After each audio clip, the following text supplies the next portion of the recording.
Okay, I think that could well be everybody in. So, hello everybody, and welcome to the Historical Games Network panel on medievalism. Yes, excellent. Sorry. Hi. Hello everybody, welcome to the Historical Games Network panel on medievalism. I'm Rob Houghton. I'm a lecturer at the University of Winchester, and I'm also one of the co-organisers for the Middle Ages in Modern Games asynchronous conference and various other events. I'm joined today by Blair Apgar, James Baillie, and Katie Newell. And we're going to get started. We're going to jump straight on in. So I'm going to go around and very arbitrarily go in alphabetical order. I'll ask you just to introduce yourselves. So who are you? What do you do? Why are you interested in medievalism in games? What are you working on in the moment? And what are you currently playing? So Blair, if you would please. Hi, I'm currently an assistant professor of art history in the history and geography department at Elon University in North Carolina. I got my doctorate at the University of York in 2021, specializing in medieval Italian culture generally, a little bit of everything. I'm currently working on a little bit of everything. In terms of games, I'm thinking about the ways in which medievalisms and white supremacy in modern video games intertwine. And I'm actually not playing a medieval game right now. I'm playing Red Dead Redemption 2, and I am a very bad person in it. Thank you, Blair. Thanks, Blair. Yeah, that does seem to be the main option for how you play Red Dead Redemption. Thank you very much, Blair. And we'll go to you next then, James, please. Yes. Hi, I'm James Baillie. And besides being the walking answer to the question, what would happen if you gave a hobbit an internet connection? I'm a historian of Western Asia, particularly Georgia and Armenia, in the sort of high medieval period. I have done quite a lot of bits of work on games and medievalism over the years. In particular, I'm the convener of the Coding Medieval Worlds workshops, which connect historians and game developers in an online space once a year. I also develop games. I have a little free role-playing game, The Exile Princes, out on Steam. Um, what I am working on in terms of games is actually currently a bit sort of under the bonnet, but projects to be announced, I think is the answer to that. Um, and I am currently playing, actually, most recently, I've been playing the Lord of the Rings Return to Moria game because I like being a small person building little stone structures. It's very enjoyable. Um, Excellent stuff. There's nothing wrong with being a small person, whether in real life or in role play. Thanks very much, James. And finally, Katie, could you introduce yourself, please? Yeah, so hi everyone, I'm Katie Newell. So I am a graduate from Winchester University and I now currently work at Winchester City Museum and also 878 AD, which is like a living history immersive experience that uses graphics from Assassin's Creed Valhalla. And at the minute, I'm currently playing a lot of potion craft. It's quite a calming, fun thing to sort of do after work. I can personally vouch Potion Craft is absolutely magnificent. I And really like the thank you, graphics. thank you very much, Katie, for taking on responsibility for getting the right date of the project. So, so what we're going to do then, as these panels are basically running exactly the way these panels normally work, we've got a series of questions I'm going to pose to our various panelists. But in the meantime, please do be posting any questions that you have within the chat, and we'll have a look at some of those towards the end of the session. So to start us off with, this panel is all about medievalism. That's pretty much what draws all four of us together, I suppose, in many respects. And just to start with, then, medievalism in games it's part of a much broader spectrum, a much wider series of medievalist tendencies, tropes, and so forth across all different forms of media within the popular imagination and so forth. I was wondering if any of you had any thoughts about how is medievalism different in games in comparison to medievalism elsewhere?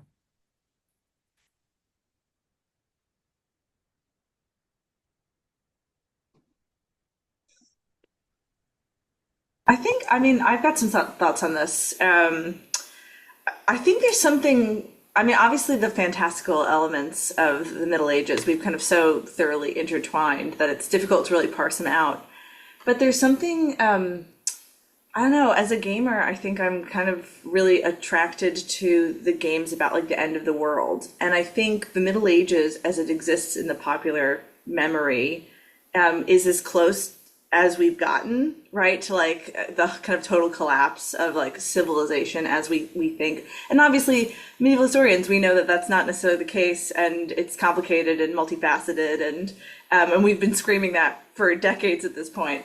But I think that there's something really alluring about playing inside that space of like society collapsing that yeah, it's like that Schadenfreude, right? This idea of like you don't really want to experience it, and you don't maybe want to have it in other forms of media where you're a spectator, but having the ability to control a character and control some of the outcomes inside this kind of like hellscape is somewhat appealing.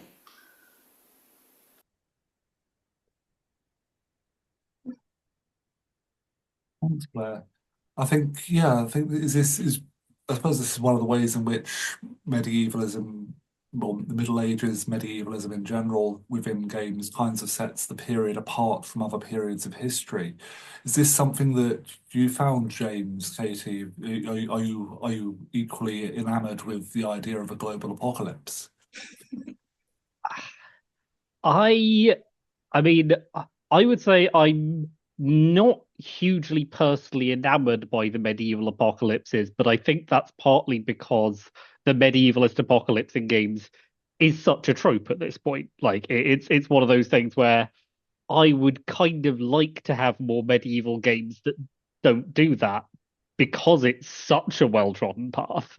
Um, and yeah, it's I think there is definitely that sense of, I mean, embodiment and power and control that you get in a game compared to other media that makes that work, but I think also makes other aspects of medievalism work very effectively in games. And yeah, I kind of say effectively almost rather than well, in that sometimes it's not an effect we might want as historians, um but yeah, I think that that sense that you can be in this world, and the Middle Ages has the thing as well where it's both familiar and unfamiliar. Like it is close enough to, or we imagine it as close enough to our world that things can kind of work in ways that we broadly expect. And we have such a wide embedding of that in how we do popular media anyway, that we also have that bunch of expectations. So you can sit a gamer in a, like, particularly a Western European style, bog standard medieval or medieval fantasy world, and they will basically not need a lot of orientation. And that makes it very powerful from a game developer's perspective.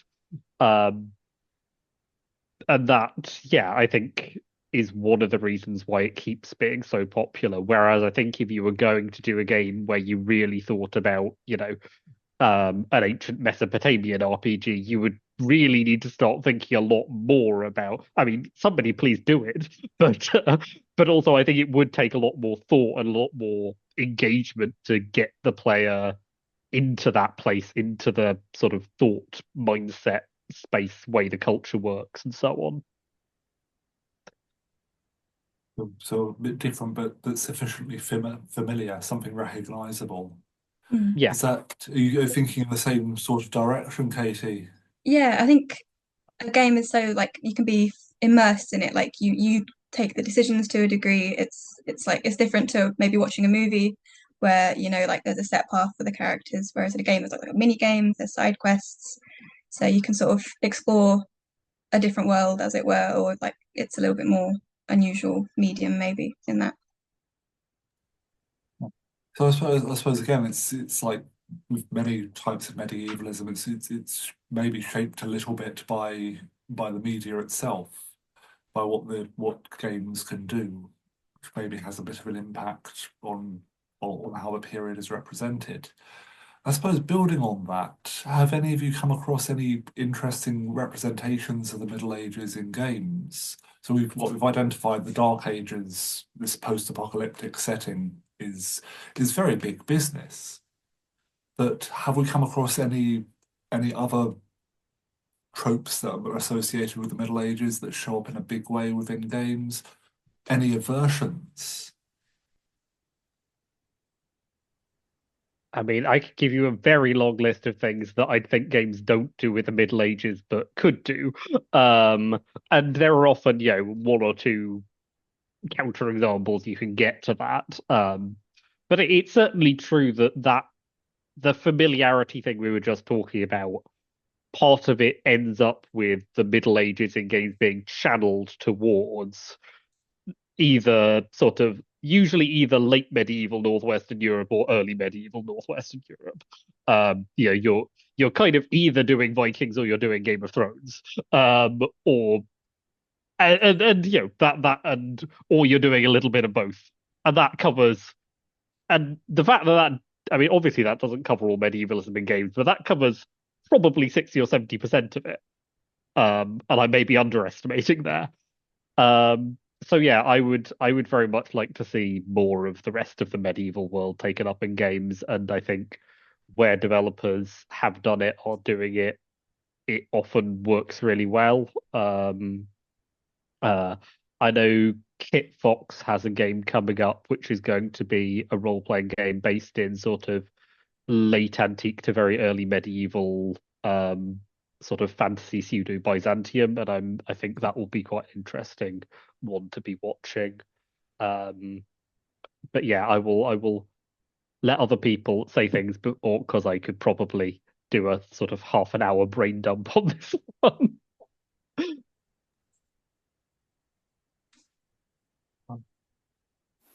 I am really okay. So I'm going to actually go in the other direction, Rob, than what you were asking.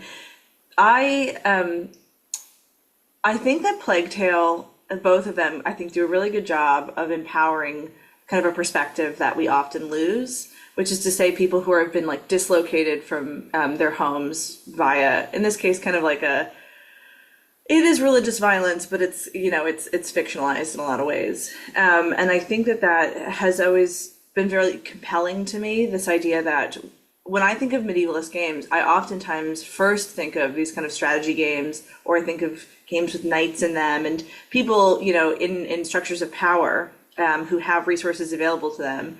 And I think one of the things I find so compelling about Plague Tale is that they invert this, right? That we actually have kind of a landed family or a landing, I don't know, sibling couple that they kind of have to go on this journey, and you kind of see a little bit about what it means to be dislocated from your homeland. The other one that I'm a big fan of is Pentiment, and I think in the opposite direction, because I think it does a great job of kind of showing that we have this kind of great preservation of history, of literature, of practices, right, from the antique period that survive and that people have access to them, but not necessarily kind of consistently. And I think even just think about like the bright colors of the game, it does a lot, I think, to try to I don't know, negate some of this kind of like, oh, everyone's a dirty peasant and everything's brown and no one's happy. With I think what is in some ways maybe an overly optimistic view of how the Middle Ages for some people, but I think nonetheless, I think it does at least a good job, a good attempt at showing some of the enclaves of knowledge that persist.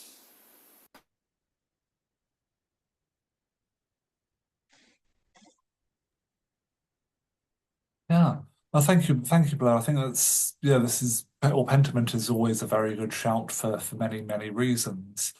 Um, and I think this is maybe a theme running through what you and James have both been saying here. It's finding some things that are a bit different perspectives and so forth. Katie, I might be very mean and put you on the spot here, but because James having come in and said, oh yeah, 90% of the time you're either a Viking or a knight. But of course, the 878 project is very much about Vikings. But at the same Yes, time, yeah. well, you're going to be able to explain this much better than I can. But it's not the standard Hollywood Viking.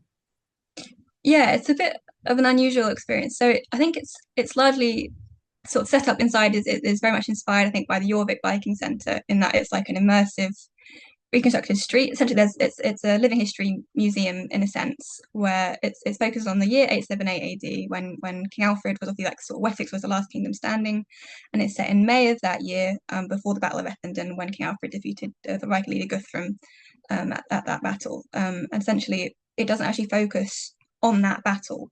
So you enter Winchester, and you meet the townsfolk. You see some artifacts from our collection. So there's actually like the museum element in that regard. And basically, the backdrop is graphics from the game. So it's a partnership with Ubisoft Hampshire Culture Trust to make the sort of the scenery, I suppose. But the focus isn't actually on the conflict itself. There's no sort of like big scary Vikings inside. It's very much the townsfolk. There's different characters you meet. There's a noblewoman who's sort of getting her will in order because she's sort of like, well, what will happen if they don't win? There's a slave who's thinking he might, make a break for it if the Vikings do attack the town. There's a trader from Frisia who's sort of like, well, they might steal my stuff, or I could maybe trade with them and get some Scandinavian stuff. So there's different perspectives that it's quite an interesting way of exploring that period, because everyone sort of knows, oh, it's the Viking Age, but they're actually Vikings in the experience, which is quite interesting. It's sort of the threat of them is what's looming, and it's quite a fun thing to go through. Brilliant. I suppose this is sorry, James, please. Yeah, I just had a couple more thoughts on a couple of things that I think Blair was saying in particular, where I think that question of, the majority of people in the Middle Ages and how you deal with them is a really interesting one in games. I think in some ways there are quite a lot of games that try and handle it, but they tend to handle it in a kind of survival crafting mode, which actually owes a lot more to sort of American frontier mythos than it does to experience of life in the Middle Ages. So I think there's some kind of interesting things there where people are kind of in some ways aware of that gap, but often it's done in a way that has to import either a much more modern and that inaccurate understanding of how subsistence life works, or it's done in ways that very much pull it into a kind of more rigid management structure. If you look at something like Manor Lords, you can make some really nice, pretty medieval villages in Manor Lords, but the way that the village works is so much more tightly under your direct control all the time. People aren't really doing their own subsistence farming and then spending some extra days working for you as the Lord of the Manor. You are directing what everybody does every single day, because that makes for a sort of more controlled management sim type system. So yeah, I think there's some uncracked problems there. I think Under the Yoke is quite a small game, but does quite a better job of it than some. But yeah, it is a tricky one. I also very much agree on the kind of color of the Middle Ages thing. I think that's I was thinking about this yesterday when I saw a couple of starlings. Small birds, very shiny, and a lot of like those sort of natural world colors would have been much more familiar to the average medieval person than the average modern person. Just the world has color in it anyway. The sky was the same blue for them as far as we're aware. So yeah, it's one of the reasons that I actually, in terms of medievalist games, also really like the Blood and Wine section of The Witcher 3, because after that whole game where you're basically under blooming clouds the whole time, suddenly it's like, oh yes, we can do the Middle Ages in sunshine. And even if we don't actually make it a non-grimdark Middle Ages, it still changes the feel enormously. And I think that's really interesting.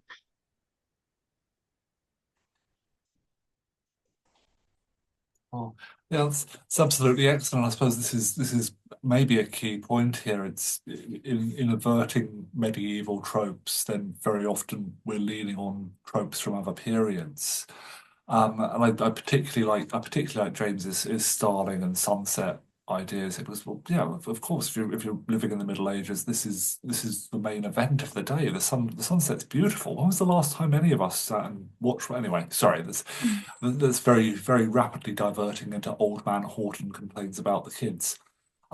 So I suppose what James has been talking about here with regards to The Witcher in particular, I suppose this ties into a broader issue, and that's the relationship between fantasy and medievalism within computer games. So I don't think we need to open up with the very basic, well, does fantasy have a position, a place within medievalism? Do we need to be thinking about fantasy works? Because, well, I think all of us have mentioned at least one fantasy or semi-fantasy game already. But rather, what role does fantasy play in the construction of medievalism in games? So is this the same sort of relationship that we see between fantasy and medievalism more generally? Beyond this, like why are fantastical games so popular? If we're thinking about RPGs, the vast majority of these games have, well, either a fantasy setting or a science fiction setting. But that fantasy setting, that's almost always medieval or pseudo-medieval. And does this have any impact on how these games represent the past?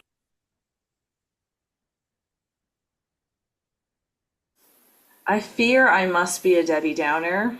Um, and I think that I'm going to kind of willfully take a very narrow idea of fantasy games here.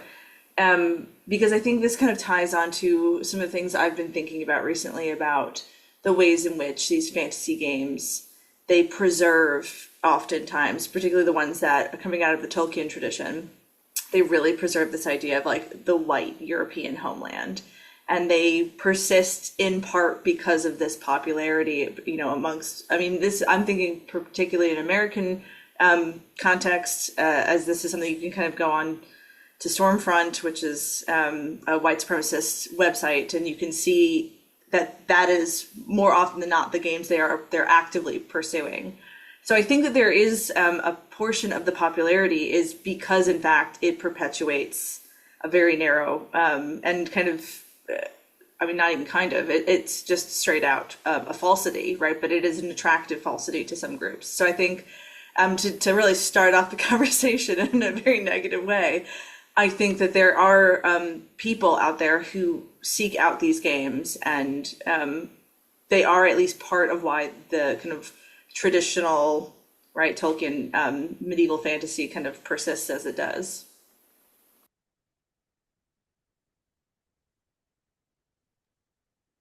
I could say so, like related to that, the potion craft, for example, that's very much like you just spend your day gardening and making potions, and it's very sort of calm, and it's not the reality like we were saying earlier. Subsistence farming was was the reality. You were working hard to survive and working for your lord, but in that game, it's that all you worried about is just zoning out and making little potions and things. So it's yeah, again, it's sort of like a romanticized version, especially I guess with like most people work like a 9 to 5, they don't get much time to maybe work on their hobbies as much as they'd like to. So I guess it's a way of just escapism in that sense as well, where you can just sort of tap out and not worry too much about the actual historical techniques of farming wheat and things like that.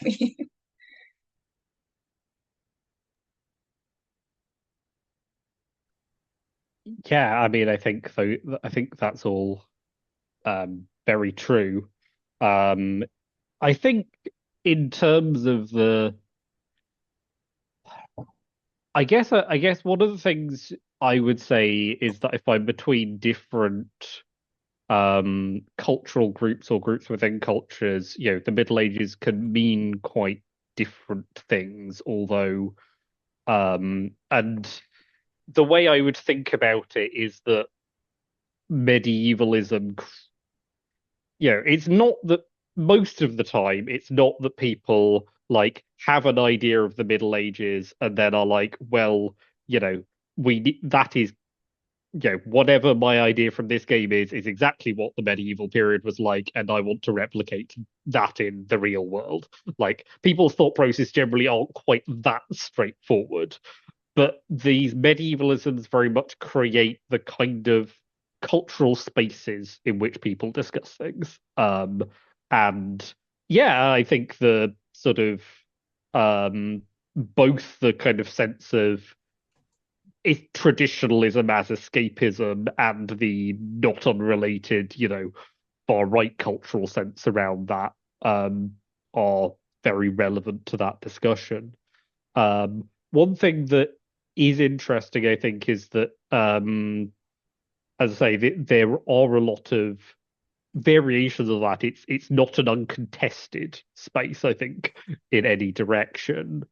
Um, I mean, so for example, in the Caucasus, one of the things that you find in Georgia in particular is it's a country where the Middle Ages is treated as very like formative for the Georgian state and Georgian national identity.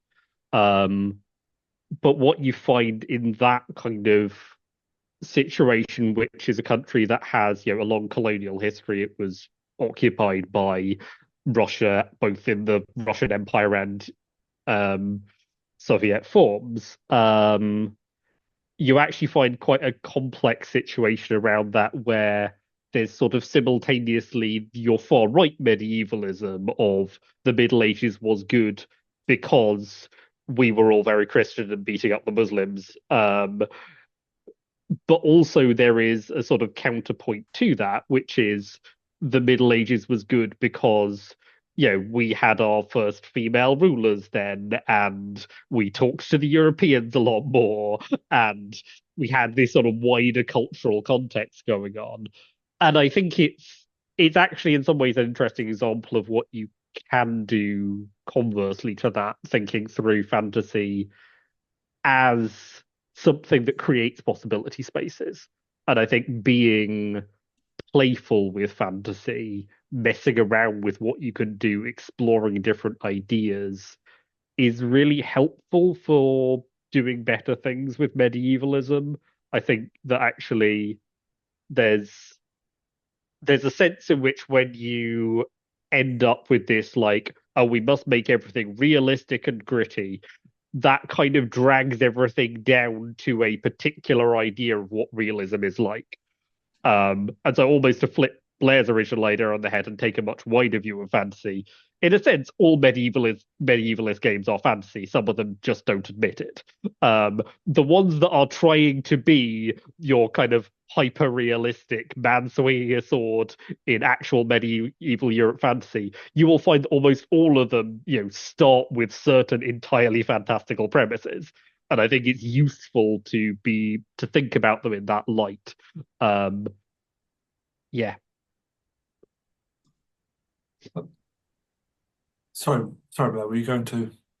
Yeah, I was just going to say, I think you're absolutely right, James. I think that this is, and I think I prefer your framing of it, right? This idea that, and I think it kind of speaks to a larger, I don't want to say it's a problem, because I don't think it is a problem, but we'll just say it's an issue across historic games generally, right? That this idea that they're picking like one thing in history and they're like, this really happened. This is a real true thing. And kind of, I think as we know as historians, while this can be true, that is very rarely the case that's documented to us in the records. So it is always at least somewhat of a fictive kind of retelling. And I like the idea of like whether or not they're going to admit it, it's another thing.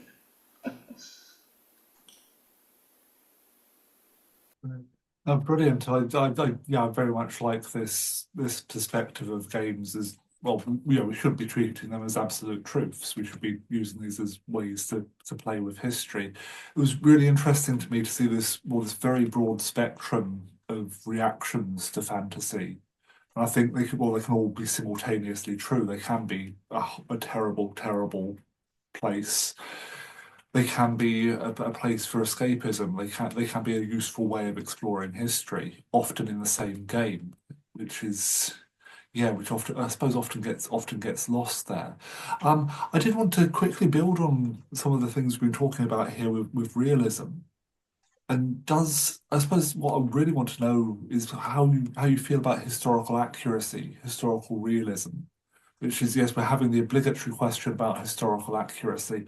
Um, I've, yeah, having the obligatory question about historical accuracy, I've noticed a very large message coming up, popping out of the chat right there. But can we have games that are historically accurate? Would we want to have games that are historically accurate? And does that matter particularly for the Middle Ages? I mean, building on what we've been saying about fantasy, if we move beyond fantasy games, if we move towards games which market themselves as being much more historically accurate, what's that all about?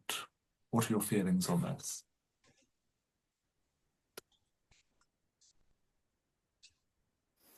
I'll start.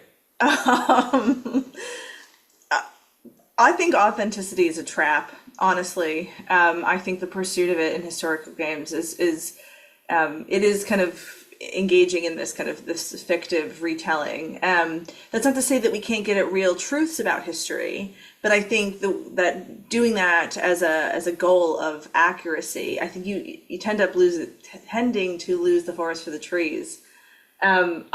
I'm in kind of in the camp of I don't know that it matters so much if games are authentic or if they're accurate necessarily, because I think and this is kind of dovetailing into research that I do that doesn't really have anything to do with video games, but thinking about the medieval imagination requires you to engage in fictive constructs, right, that are being created in the Middle Ages.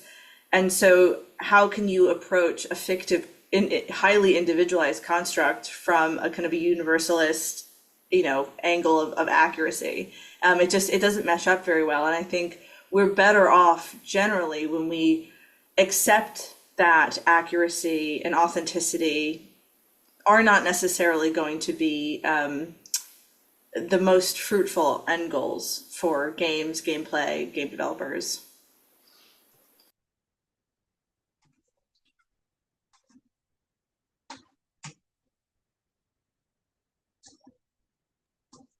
Thanks, Blair. Did anyone else want to add in on that?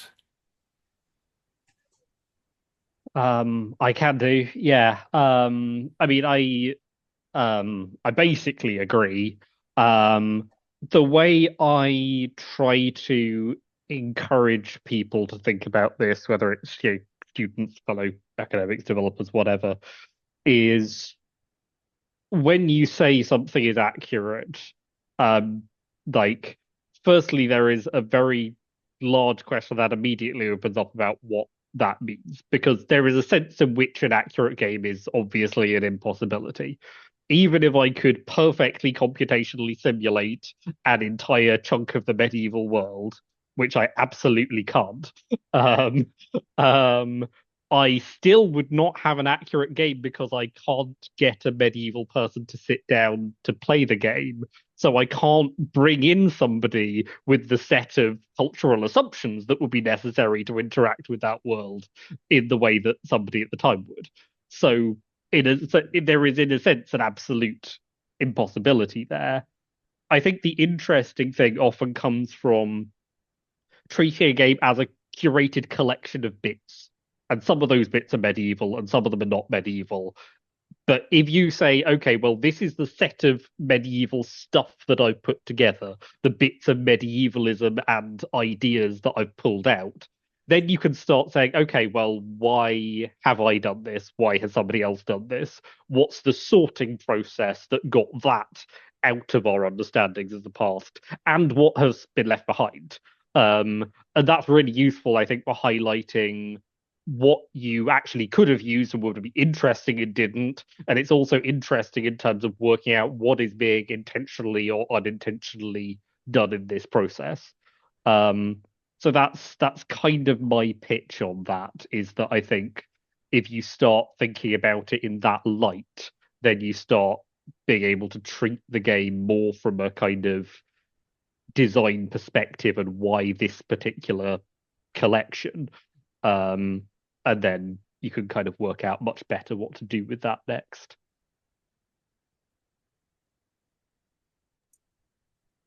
Yeah, I would say I agree with all your points. On topic of accuracy versus maybe or not. I'm also a historical reenactor in my spare time. And so what we often use is accuracy versus authenticity. So we can never be fully accurate with how we may recreate something because we just don't have the mindset or the tools or, of that person creating the real object. We can be authentic. So we can try and bring in aspects. We can stick to the right colors, we can stick to the right materials and recreate that in a game environment or in a real environment. I think that's an interesting way of trying to look at it. So one game that Rob may remember from one of my presentations is I compared Valhalla to a game called Hammerheart, which is still in, I think, DLC. It's actually still not released. All these years later, bless it. But it's essentially it's set in the same period, so it's set in the Viking Age, and it focuses on Saxons versus Vikings. But what they've done in that is all the designs for the characters, as it were, are based on historical artifacts. So they've got replicas of the helmets, they've got the tunics and things are based on actual depictions. There's one, as I think King Athelstan is in the game, and that's based on a direct depiction of him giving a book to a monastery, and his whole garb in the game is based on that depiction of him. So you can sort of get vibes like that where they sort of recreate that. But again, does everyone want that? Do they want just copy and paste and that's how it flows from the manuscript? So I think what Valhalla did, and in a good way or a bad way, depending on how you look at it, is if you look at a lot of the concept art and a lot of the generic sort of background characters, there's a lot of accuracy in their silhouettes. But the way they sort of then present it is more inspired by TV shows like Vikings or The Last Kingdom, where they appeal to the more public mindset of what a Viking may look like. They sort of make it a little bit more recognizably,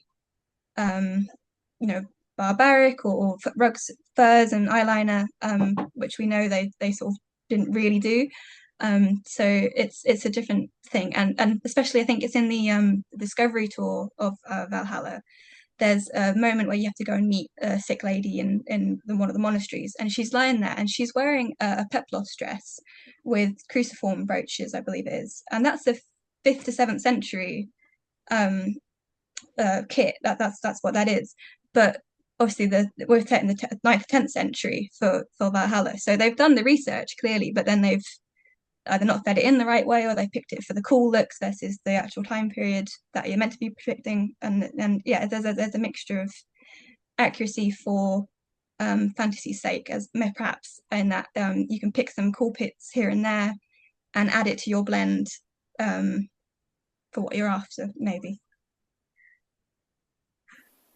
Yeah, I wanted to jump back in. I think because both Katie and James are really talking about some very interesting ways to kind of evoke truths about the past in ways that don't necessarily conform to accuracy.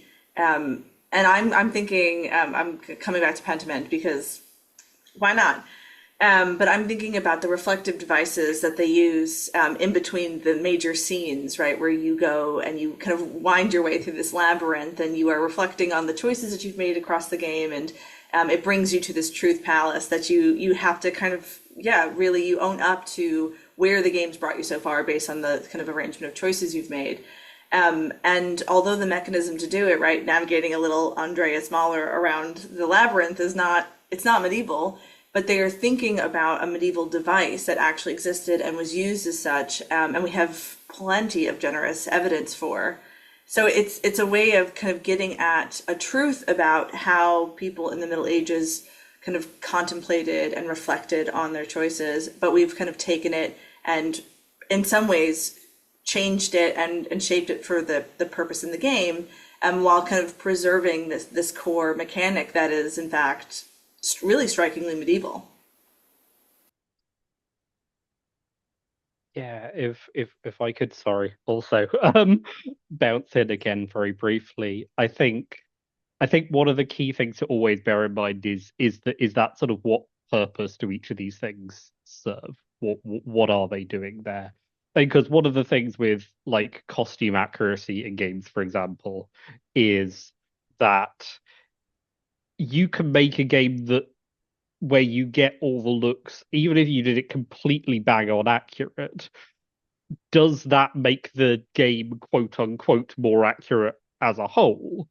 if, for example, you've done a game where everybody looks perfect, but the social history is simply not how people interacted.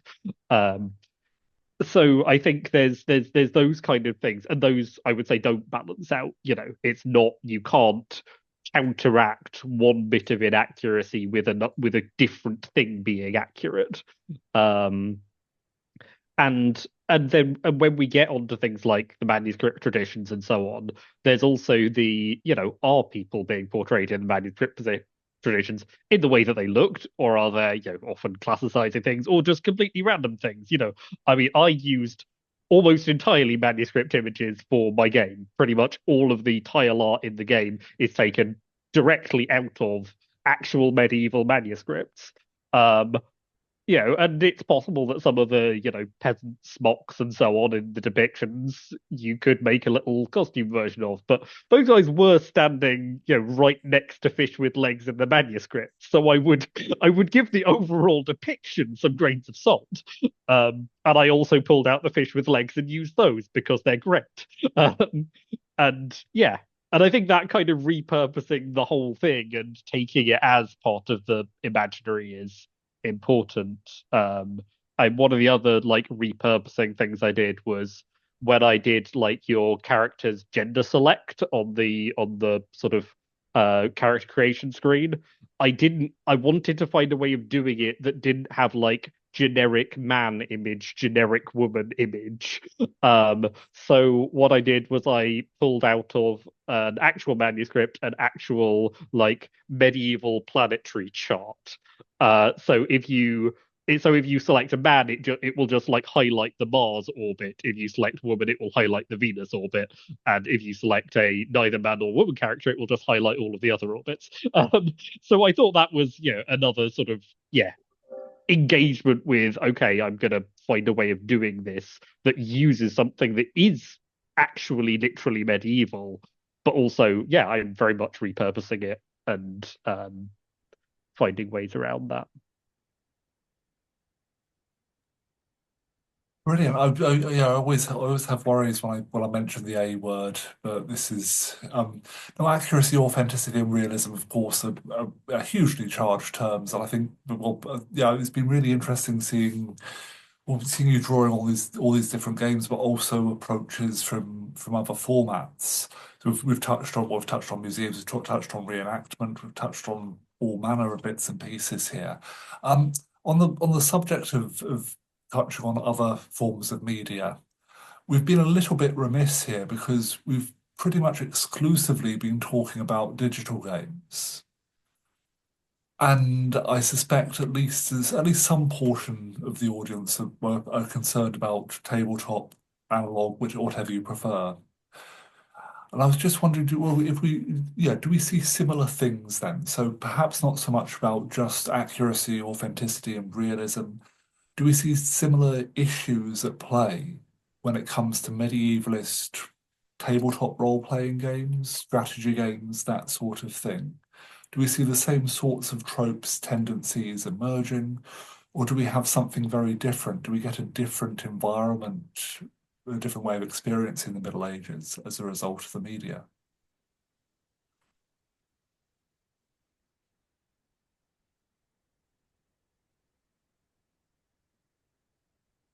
This is the result of me going rogue with questions. I mean, in some ways, yes, there's a lot of. I mean, there's a huge amount of feed between medievalist, particularly tabletop role-playing games, and medievalist um, fantasy video games. I mean, those things are in a constant dialogue for as long as we've been making digital games, really, which doesn't happen very long after, role-playing games as a genre are really getting started in the 70s.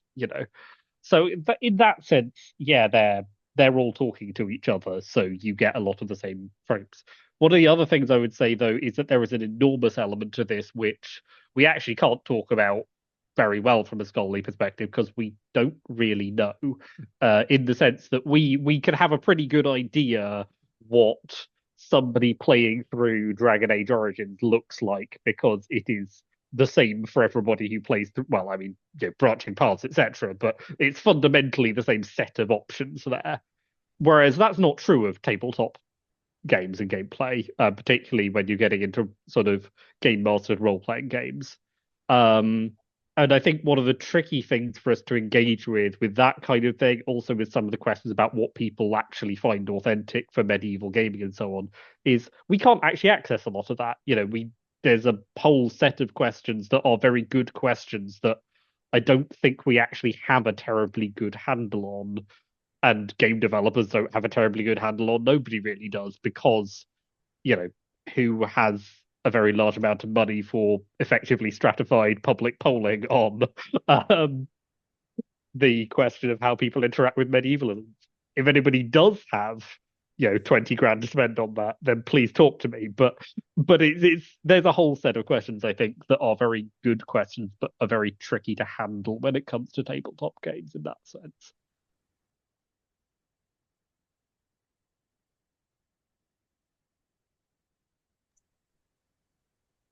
I suppose this is very much a collision of issues. So it's all about audience, it's all about reception.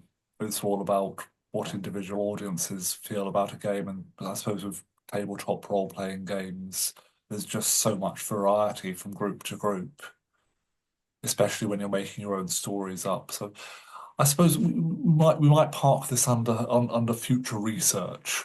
Um, So there's certainly there's a load of really interesting stuff going on there. I don't know, I'm very curious about the difference between digital and analog games. We've been going for about half of our time, so I think we'll switch to some questions from the audience, if that's all right with everybody. We've got a couple of bits we might come back to wrap up on. But we'll go first of all to Jill, who's asked, well, what in your opinion is the reason that the focus lies so much on Central and Northern Europe during the Middle Ages? So within games, why do we get this focus on Vikings or the British Isles? I mean, is this just a Eurocentric worldview, or is there something deeper at play here?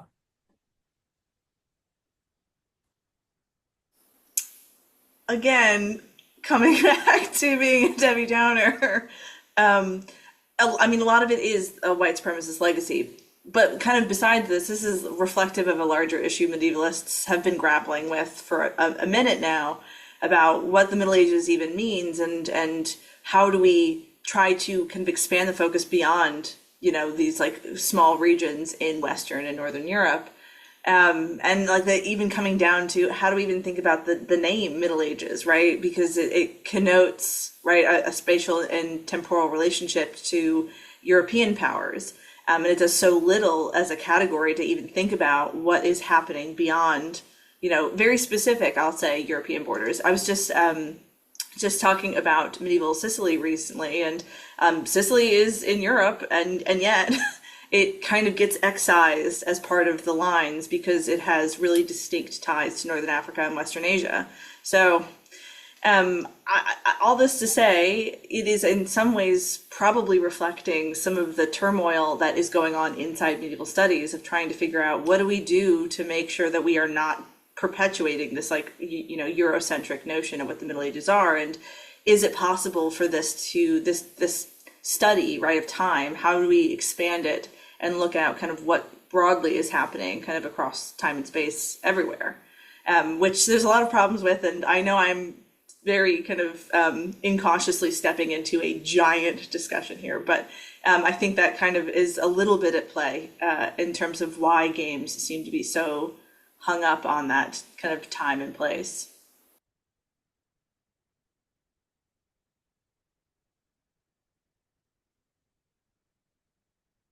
I think I agree with Blair's points a lot there. I think there's definitely some thinking that could be done around trying to broaden the what captures the Middle Ages, as it were. I think there's also some appeal probably in that, certainly not a large, like the whole world, but I guess a large portion of the world can trace their descent from that sort of area, perhaps. So like North America, Australia, New Zealand, not the natives, of course, but the sort of colonialist legacy, I suppose, is that there might be some sort of getting back to their roots type thing, where they can sort of be like, oh, the Middle Ages, so that's where my country sort of started coming over here from. So I saw there was a meme earlier that was joking that imagine like the Medici family is still a thing, and like imagine being able to play your ancestor in Civ. Like it's a funny thing where you can sort of trace it back. And then there's a lot of like modern stuff where it's like, oh, I'm related, I'm great grandson of King Alfred. And it's like, well, a lot of people are because of genealogy. So there's just like, like you can't trace your name back to that Ragnar exactly, because he won't have existed, but also, genealogy, just we're all interconnected in that way. So I guess there's some sort of getting back to my roots type thing, like allure behind it maybe, and that you can play as your ancestors might have done.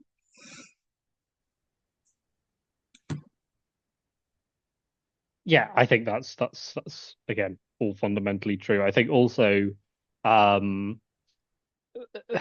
colonialism here is working on a whole bunch of levels, because there is the level of there's the level of the people from Western European descended majorities in some colonial countries have that interest in Europe. But there's also, the sort of wider kind of power and influence dynamics there, where the games industry is fundamentally still quite heavily based in Western Europe and North America. And in the past couple of decades, there's been a noticeable expansion of bits of the game industry into Eastern Europe, and we have gotten more Eastern European medievalisms and medieval fantasy out of that. So I think that part of it is a sort of dynamic of the imaginaries here, but part of it is also a dynamic of practicalities, and I suspect we would see more, games on medieval China if there was a proportionally larger Chinese games industry that was really going for export markets. So there is something of that as well. People tend to angle to the history that they know and that they think their customers are likely to know. So yeah, I think that there's some kind of industry elements there as well, which are rooted in the same historical past as the cultural dynamics. I suppose we can potentially take this even further, just because our sample size, our samples of these games are inherently Anglo-centric, because by and large we just play things that are produced in English or translated into English. And there's a whole host of other gaming communities, game development regions, which are perhaps doing different things about the Middle Ages, which we're not necessarily equipped to explain, equipped to address. But I think this is a very important issue. It's something that there's a whole load of pudding factors heading towards a Eurocentric perspective a lot of the time. And it's really interesting. We've drawn again on these ideas of realism and authenticity, and this ties into another one of the questions from the chat. And this is coming from Stefan. So, do you think developers feel pressure to perpetuate stereotypes of the Middle Ages? So, I suppose this sort of very Eurocentric world, but any other medieval stereotypes? Do these developers feel pressure to perpetuate these stereotypes in order to appear more authentic, rather than being confident in challenging these issues, these stereotypes, and expanding to other areas of the medieval world? So maybe to look at cultural exchange. And Stefan's, I think, probably quite rightly, has highlighted the issues around Kingdom Come Deliverance, particularly the first of the two games, and the Final Fantasy 16, both kind of fall into this trap he suggests, the developers saying specifically that the cast was all white European in order to be more authentic to their world.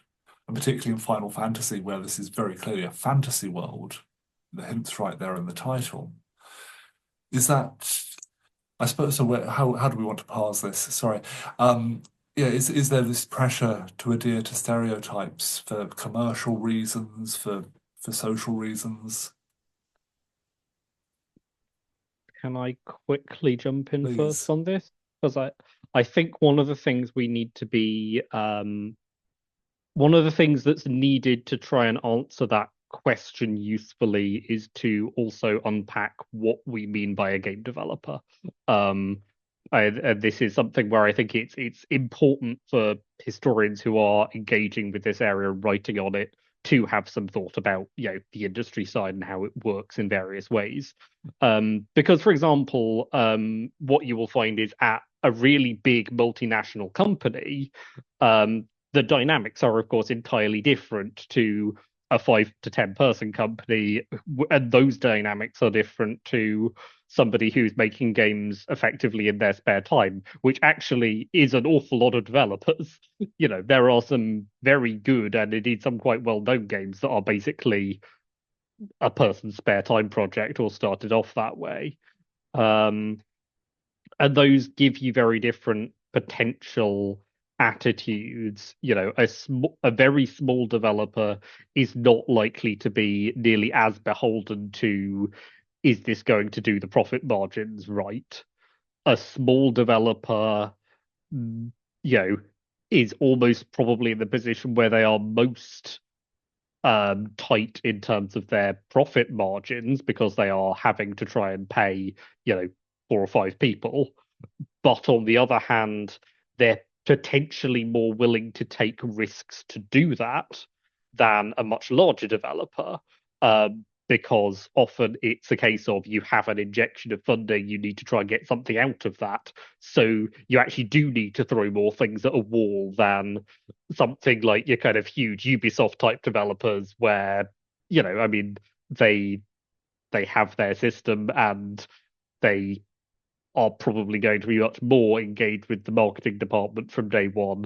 And yes, they will, often try and talk to historians when they're doing historically focused games.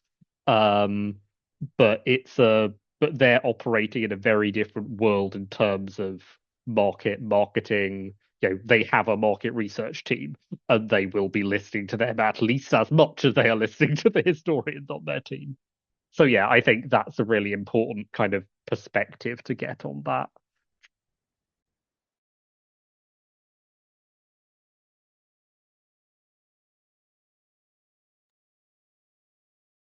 Oh, sorry, Katie. There we go. I think part of it is probably again the commercial aspect. So what appeals to a wider audience.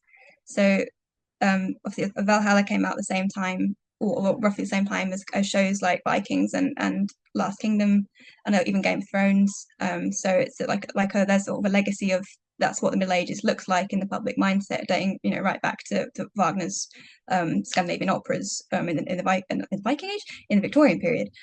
So there's an idea of what the Viking Age looks like in the public mindset now, that you sort of there's a lot of cosplayers who dress up as Vikings from the TV show, and that's sort of how they look.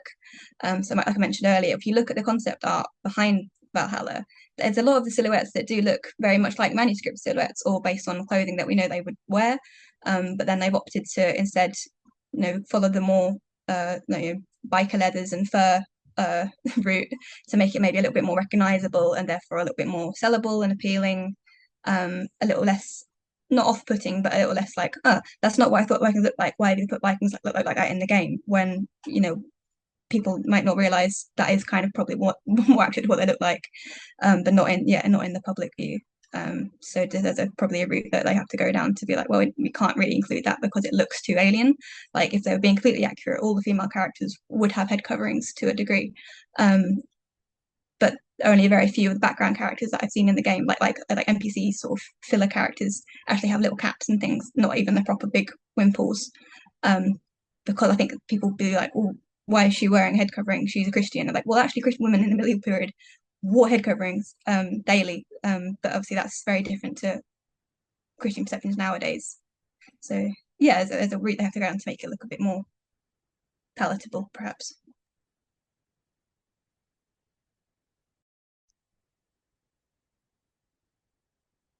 And yeah, just super quickly, I think that is also something that is kind of gradations by scale.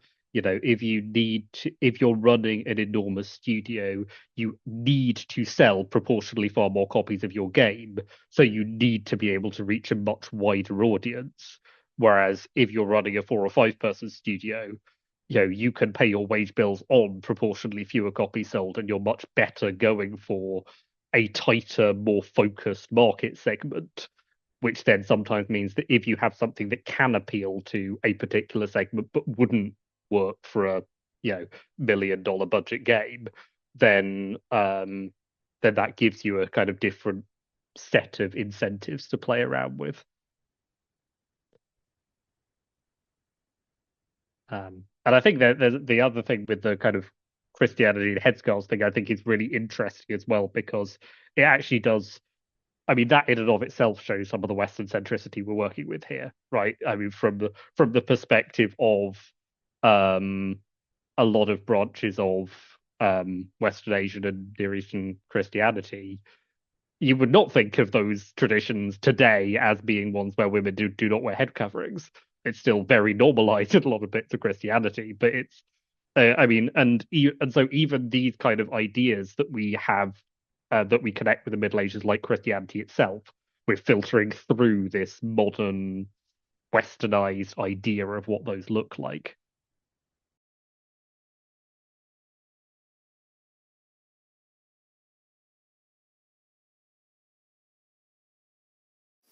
Rob, you're muted. The best bit was I wasn't muted, and then I muted myself when I started speaking. Anyway, it's only been 7 years of this, so I suppose this is thank you, Katie and James. It's highlighting, I suppose, some different uses of stereotypes as what storytelling as well as cueing people in. And I think this is again an important point. It's important to be thinking about games development isn't one monolith. There's different companies, different approaches, different target audiences, and so forth. Um, I suppose moving on in association with this as well, and this is one possibly mainly for Katie, but we'd love to hear from everybody. One of the big attachments, well, one of the big connections games have to other sites that nowadays is tourism. So this is something we've seen in a big way with Assassin's Creed. I'm sure everyone's come across these side-by-side images of the tourist attractions around the Italian cities and the various shots from Assassin's Creed 2. And we've seen this done with a lot of different games within the series. And the question is basically, how does tourism fit into your thinking with these games? So is this something that you think is becoming more of a concern for game developers? And do we see the use of games as kind of part of tourism, maybe kind of part of museums even? Is that changing the way that we play games, the way we use them to think about the Middle Ages?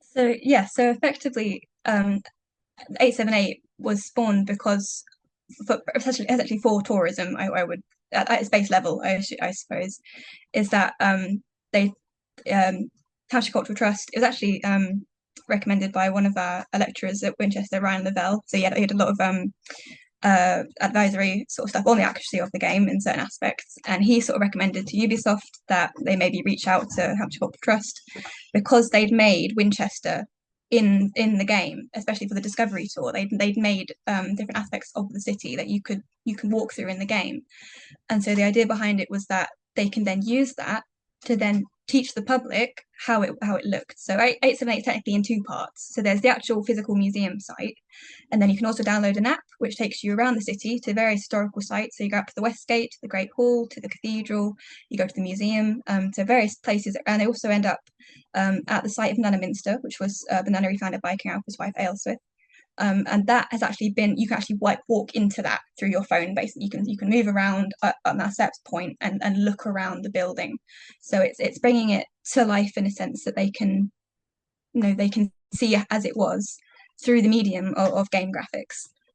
So there's definitely a tourism aspect behind that, but it's with the focus on then sort of pushing that further and saying, okay, you've either maybe played the game or you know a little bit about the period. Now you can come to see it, and you can see it where it was by looking at these augmented reality scenes around the city.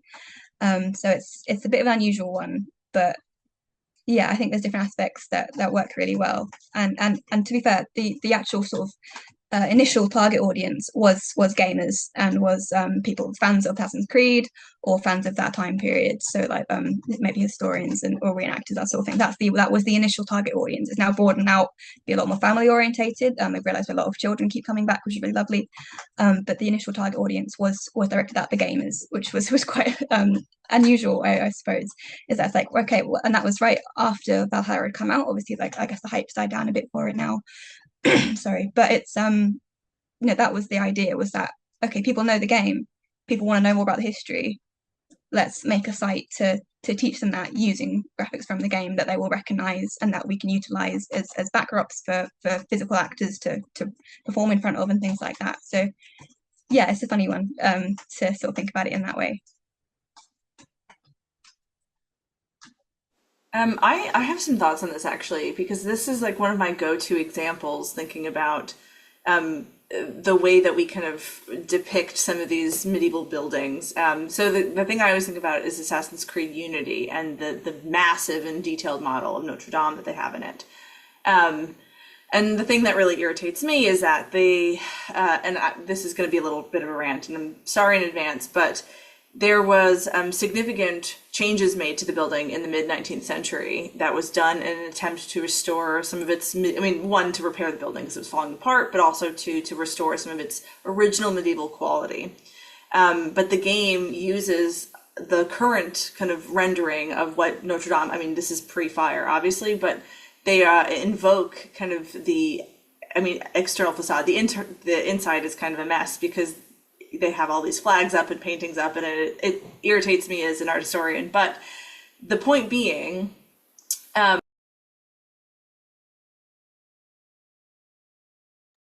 you go.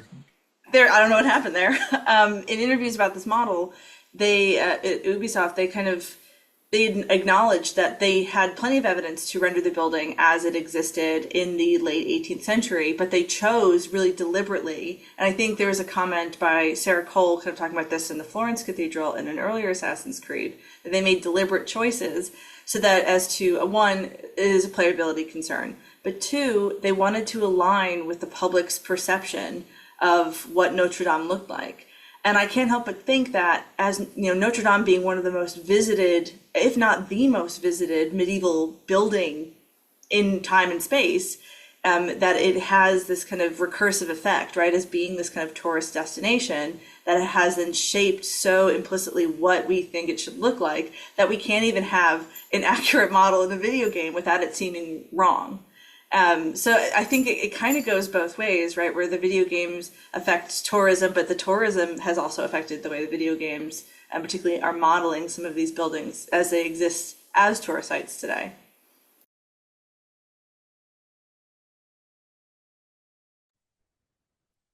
Yeah. Excellent. Yeah, I was scrolling through furiously trying to figure out who had mentioned Florence, and thanks for that, Blair.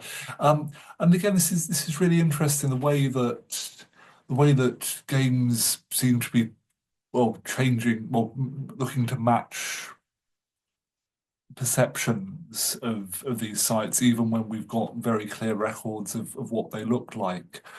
And yes, this opportunity to parkour over cathedrals, then yes, of course, we're going to put in a lot of very tall buildings. And where I want to go with this next, I suppose this continues on to a question that Brandon's raised in the chat. He's come up with a very useful quote here from the Decameron: "Pick the roses and leave behind the thorns." And what Brandon's asking is when working with students, and I suppose by extension, people going to museums, when working with students and the public around medievalist games, so what bad would you have them ignore within the games, and what good would they take away? So Brandon's asking about things along the lines of the content, the narrative, presumably the mechanics and so forth relating to these games. Have you got any examples of what you'd like people to take away, what they're best to just leave in the cart? That's actually quite funny. The example I have often used in the classroom is this model of Notre Dame from Unity. And it is great in some key ways, right? So my big concern is getting students to experience these spaces.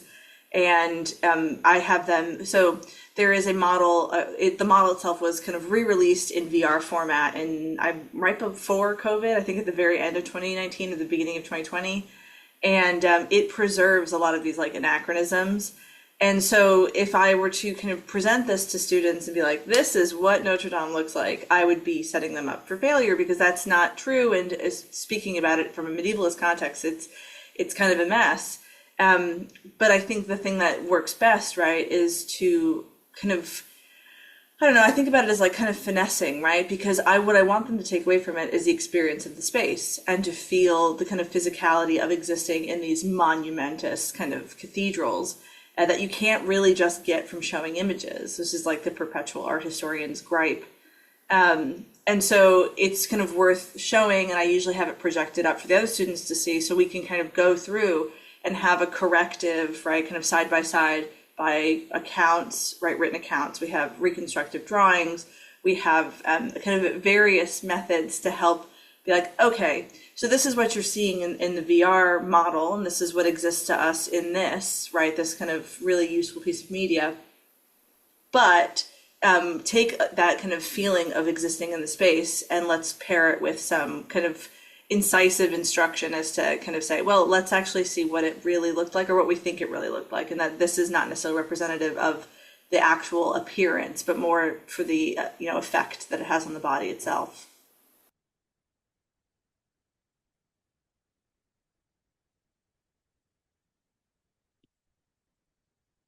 I can take this in a slightly different angle, which is when I'm teaching related to medievalism and games. I spoke earlier about this idea of wanting people to think about it as a sorting process. What goes into the collection, what comes out, what's left behind. But I think it's important I try and get students to think about that as in a sense of why did the developer put this collection together? Much more than I want them to think about it as okay, so, what should I then, keep taking out of this? It's already been through a whole set of human filtering processes to get to the game. And before you think about, well, okay, what can I take away from this game? You should be starting to think about understanding those. I mean, if you want to go back to the Decameron version, rather than seeing the rose bush and thinking, well, you know, which which bits are the roses, which bits are the thorns, so what do I take away from this? I want them to understand the bush. Like, I want them to understand why it's like that and why the thorns are next to the roses in the first place. And then I think you can start thinking much more about what you can take away from it. But understanding why that whole thing is a singular thing in the first place, I think is often a more valuable starting point for students.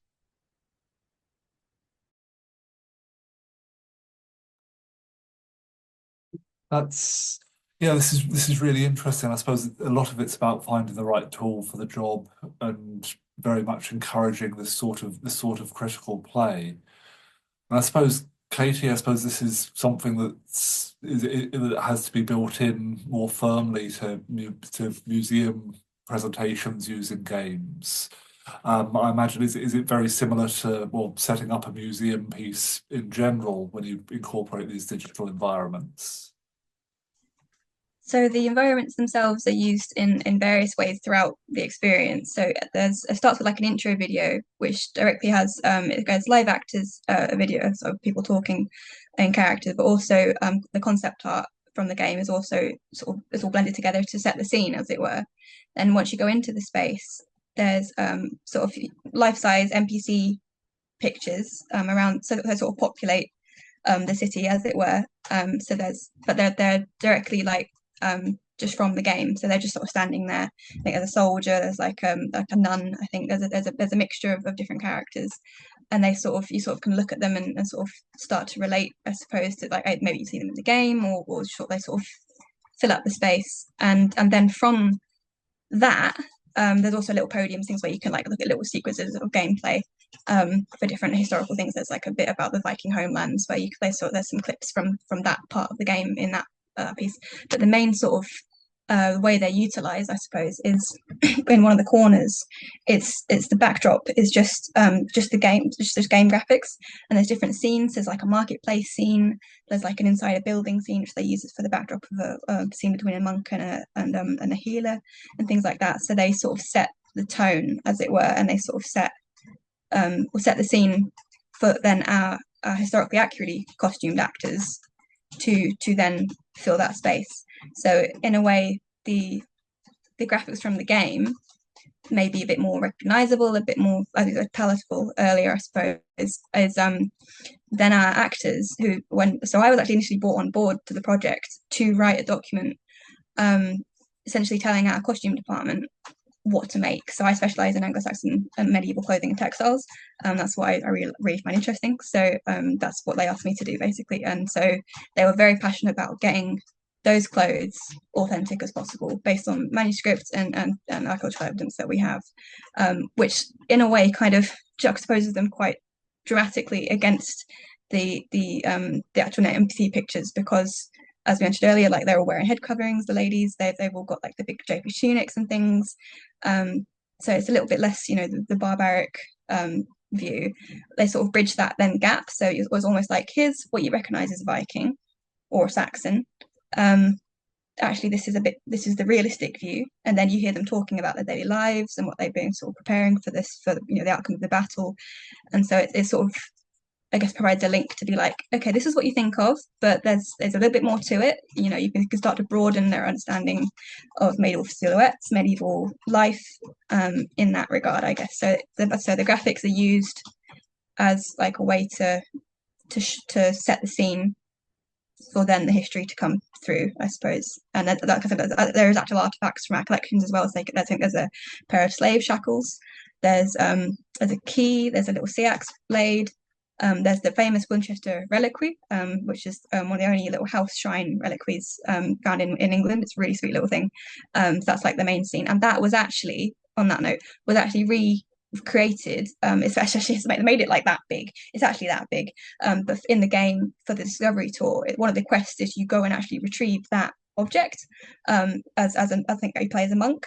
So if you played the game, you will know that object, and then you can actually sort of see it in real life. And they use the graphic, the way it's presented is like behind some glass, and then they present the 3D model of it used for the game on the glass, so you see it, because it's fragmentary now, it's a shame, but they actually use the reconstructed version of it to further that understanding of the object and of the period.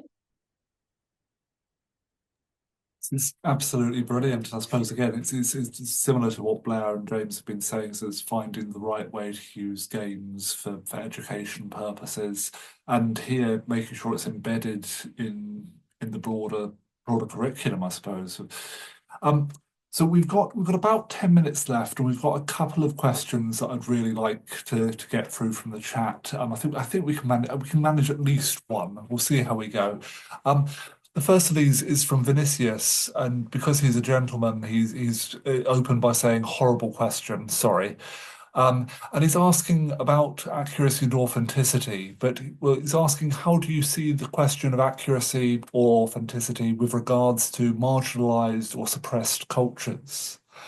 And here he's thinking, he's talking specifically about Celtic cultures, so Irish, Welsh, Scottish, Breton, and so forth. these various groups which have been, well, very much part of medievalist Europe, but very much been on the receiving end of oppression over centuries. I suppose well, it's not what Vinicius has asked, but we might want to extend that to incorporate Eastern Europe. And yes, can we look at authenticity, accuracy, the use of these cultures, and particularly, I suppose, the abuse of these cultures, looking particularly at, well, we're back to Tolkien again with the use of Celtic for the elves and so forth. So I can jump in back to 878 again. Is that one of the so in Assassin's Creed, so there's no slaves, but Anglo-Saxon society was built on slavery. There were still slaves at this time. It was still seen as a fine thing with Christianity. It was not till later medieval period that it was starting to be seen as a bit maybe don't do that. For white people, of course. So that's not shown in the game. So it would have been a massive part of society. There were a lot of them would do slave labor. So we know from, for example, Anglo-Saxon wills of the period, they leave slaves to each other. So there's one that I've studied where she leaves her personal seamstress and her personal embroiderer, so women, to her niece, I believe it is, or her daughter. So they treated them like possessions, and that's not shown in the game at all, because it's obviously a bit of a tricky thing to probably present how you might play with it, but we do show that in the experience. So one of the characters, so they come out, the actors have their set scenes between two different characters, and one of them is a noblewoman, and she's the one I mentioned earlier, who's getting her will in order basically, and she's thinking about, oh, where do I leave my jewelry and my stuff, and her slave. So, and he has actually played as a Welshman, so he's captured Welshmen, and it's sort of we explore that a little bit more, and about how that he's used and how he feels. He's clearly shown to not really like his mistress, and his whole sort of his point behind his scene is that he wants to escape and get away, and it sort of shows people that, oh no, that was a part of life at that time. And as I mentioned earlier, one of the objects that we actually have on display is a pair of shackles, so to sort of make it a bit more well-rounded, I suppose. So it's not in the game, but it's his sort of broadens it out by using those backdrops. It sort of brings it a little bit more to the fore, I suppose.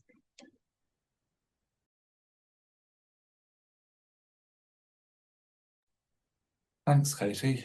Blair, James, did you have any thoughts? I think I have some. Yeah. I mean, I think that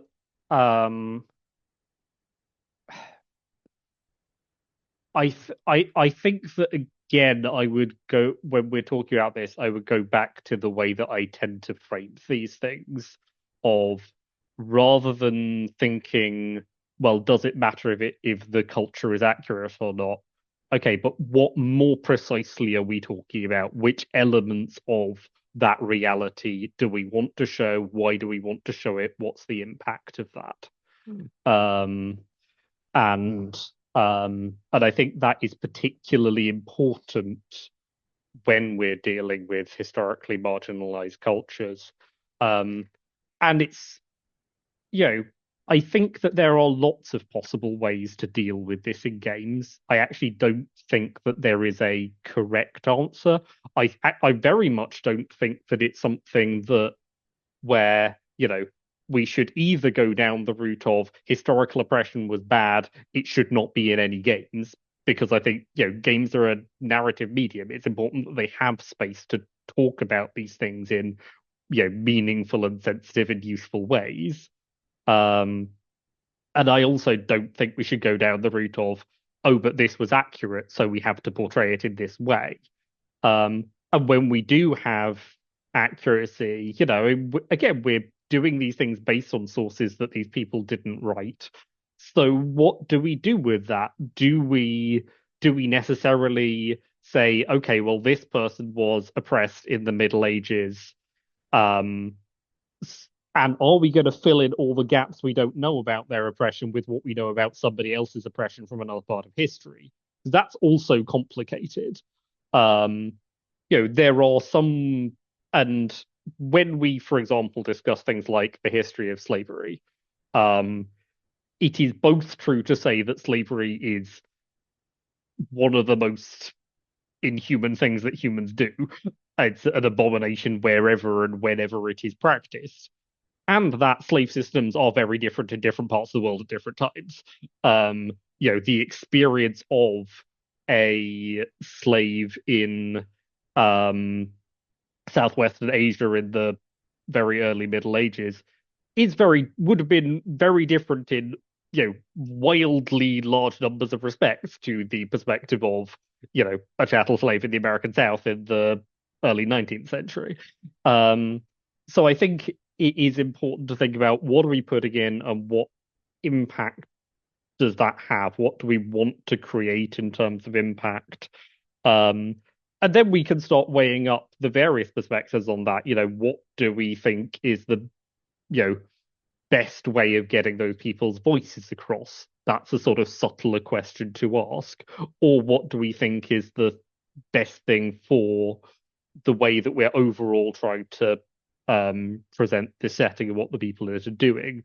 So yeah, I think that's my pitch on it. Is I actually don't want to think about those from an overall, like, are we dealing with this whole culture, quote, accurately, but rather, what are we taking out of what we know about this culture? And how particularly are we filling in all of the gaps? And that's an enormous thing for any kind of pre-modern history in games, because we know so comparatively little that huge amounts about how people are interacting are us filling in the things that our sources don't tell us and will never tell us. And then engaging with how we do that and what's being used for that, I think, is a really important part of dealing with marginalized cultures through games.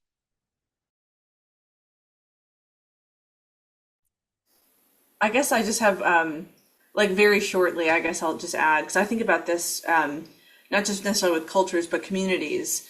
And for last year's Middle Ages Modern Games Asynchronous Conference, I wrote a piece on mods and the attempt by some white supremacists in America to roll back what they thought were these kind of culturally inappropriate additions, like including non-cis het characters and non-white characters, and that they created these mods to kind of restore the appropriate and accurate version of the Middle Ages. So I think that, and I think appropriately, I think that's why a lot of us have this kind of like ick to accuracy and authenticity as a kind of as a cudgel, because I think it is often used to kind of enforce the correct notions of what ought to belong and what oughtn't. And that's the kind of the one that recently comes to mind with me, and Baldur's Gate specifically. So yeah, certainly there's a lot of perspectives that really ought to be given more space in many of these games. So I'm afraid we will wrap up very imminently. I do want to just acknowledge it's a question I don't think we have time to address because it's a big one, but Kate has asked about the differing use of medievalisms in games created in China and Japan. Of course, we've had Black Myth Wukong was mentioned earlier, plenty of Final Fantasy games. And yes, of course, there are a huge number of different tropes which I encourage everyone to think about and indeed play games from different perspectives.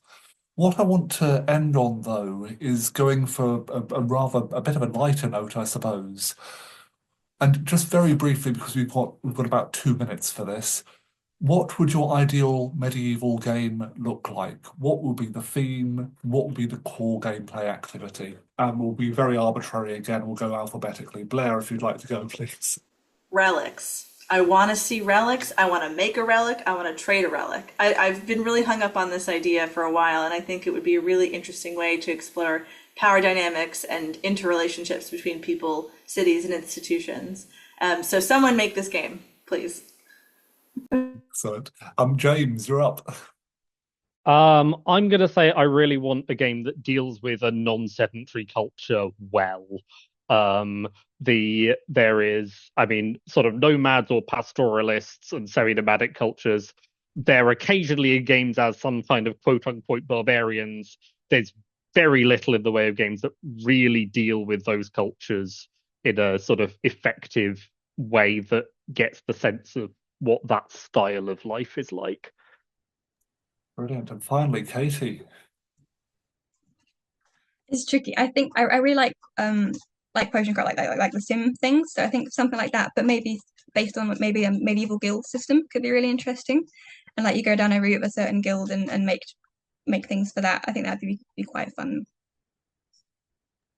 Excellent. And again, we've gone very, very different from a lot of games available nowadays. So I think that is actually time right there. So I'd just like to thank Blair, James, and Katie once again, and also thanks to Esther, Ian, and Nick, who have been doing all the organisation and all the behind the scenes things, keeping this ticking over. This has been the Historical Games Network panel on medievalism. Thank you all for joining us.